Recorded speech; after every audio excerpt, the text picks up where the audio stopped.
That's his detonating cord, and this burns at about 21,000 feet per second. Comes in all colors, pastels too. With the use of delays, we can control pretty much where the debris lands. We can control vibration. We can control noise levels. Timing and delays are the key to just about everything in our business.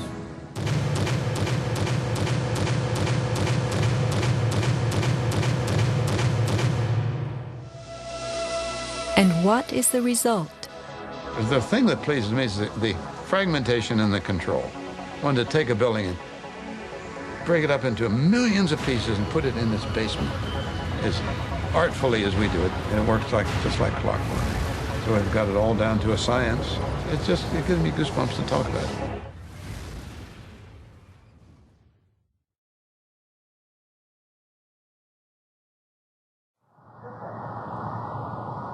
Were the underground explosions intended to blow out the Twin Towers' basements, followed by blasts heard inside the buildings of shaped charges slicing the core? Because of the secondary explosion, we've got numerous people covered with dust from the secondary explosion. Demolition pre-weakening usually takes place well in advance of the final blast, but at the World Trade Center, critical prep work might have had to occur in a very compressed time frame in the panicked aftermath of the plane strikes.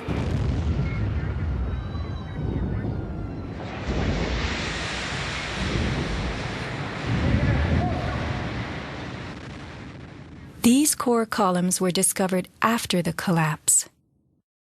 The angled cut occurs in exactly the manner that shaped charges slice through steel beams to control the way they fall. Notice the hardened, once liquid metal. Was thermite used with the shaped charge? The job of the shaped charge is to cut steel H-beams.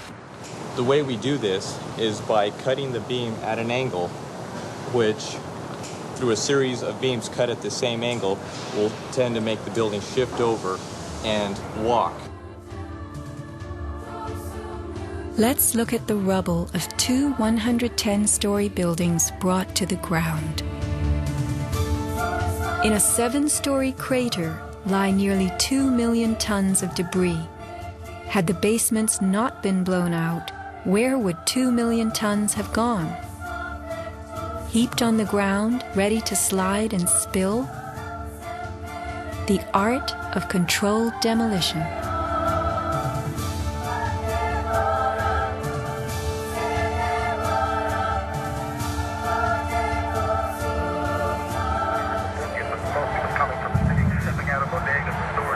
Remember the pre-collapse and mid-collapse explosions caught by Richard Siegel's camera on the Jersey Shore? Were these the blasts that took out the core and upper basements? Just before the final crumble, a mind-boggling sequence of computer-controlled delays that blew the exoskeleton, pulverized the concrete, to bring the whole structure rolling to the ground.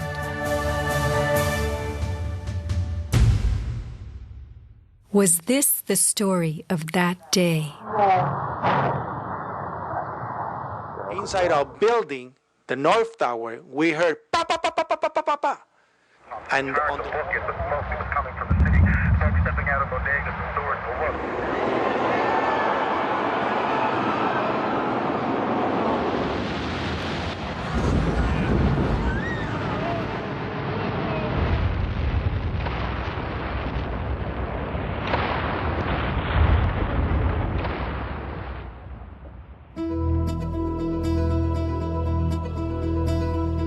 Some people appear to have known the imminent future on that fateful day. FEMA had arrived in New York on Monday night, ready for a bioterror drill. Spokesman Tom Kenny to Dan Rather. To be honest with you, we arrived on late Monday night and went into action on Tuesday morning. And not until today did we get a full opportunity to work the entire site other than the spot at Church and Day to which we were deployed. And Rudy Giuliani, mayor of New York, tells ABC's Peter Jennings that he was aware the towers would be coming down. What is going on now is a massive rescue effort. Do you believe it's hundreds or thousands? I really don't. I really don't want to say right now, Peter. I think it's going to be a horrible number. I saw people jumping out of the World Trade Center. I saw some of the firefighters who I know going into the building. And we were in a building in which we were trapped for about 10-15 minutes. And we set up headquarters at 75 Barclay Street, which was right there with the police commissioner, the fire commissioner, the head of emergency management. And we were operating out of there when we were told that the World Trade Center was going to collapse. The World Trade Center was going to collapse. It was going to collapse. It was going to collapse.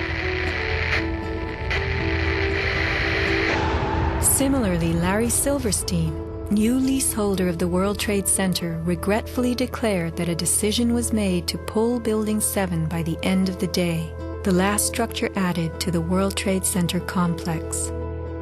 Let's hear Mr. Silverstein's actual words, delivered for our benefit in the 2002 PBS documentary America Rebuilds. I remember getting a call from the fire department commander telling me that they were not sure they were going to be able to contain the fire. And I said, we've had such terrible loss of life.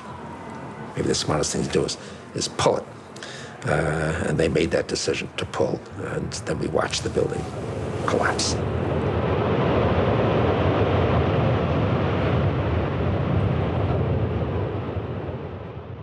Blast, shoot, blow, and pull are terms used in the demolition industry to refer to bringing down buildings, bridges, and other structures. Because I actually blew the hospital down that I was born in. Originally, we had figured to shoot it, let it drop straight down. Then, watch Demolition Dynamics attempt a big blast. And from Ground Zero's own post-disaster wrecking crew. By mid-December, the Department of Design and Construction had leveled World Trade Center buildings 4 and 5. Hello? Oh, we're getting ready to pull building 6.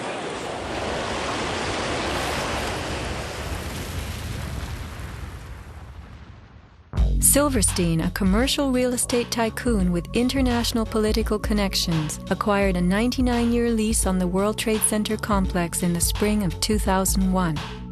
Throughout the summer, he reworked the insurance policies on his new property, making sure that it was covered for acts of terrorism.